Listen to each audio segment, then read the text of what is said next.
Hello, my name's Chuck Wildman, Charles Wildman. I'm the owner and manager of Standing Oaks Enterprises here in southwestern Ohio, South Charleston, Ohio. We farm corn and soybeans on about 1,000 acres and use those crops to feed our pigs. We have 650 sows that produce about 18,000 pigs for market every year.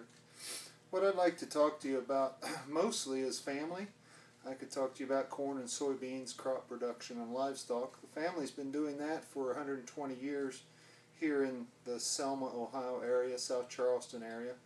We were part of the Quaker immigration in the very early 1800s into this area, part of a community of Quakers that settled, pioneered the area and settled it, and the family's been here involved in agriculture ever since. The community is very important to us. Family members who were involved in starting the Clark County Soil and Water Conservation District. Have been very involved in 4-H from its beginning with A.B. Graham in Springfield.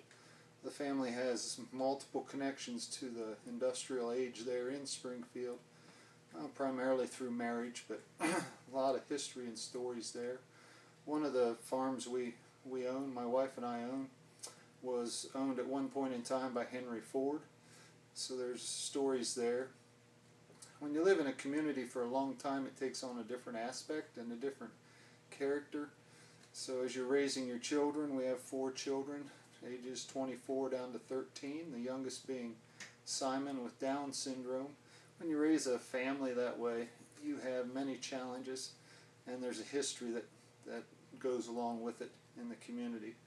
One of the border discussions with a neighbor in the last few years, he didn't start with complaining about myself or my brother in this case, or my father.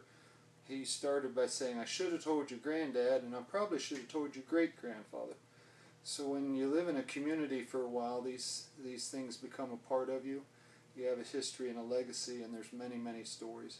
I'd like to tell those stories to the public and help them better understand what rural America is. Thank you.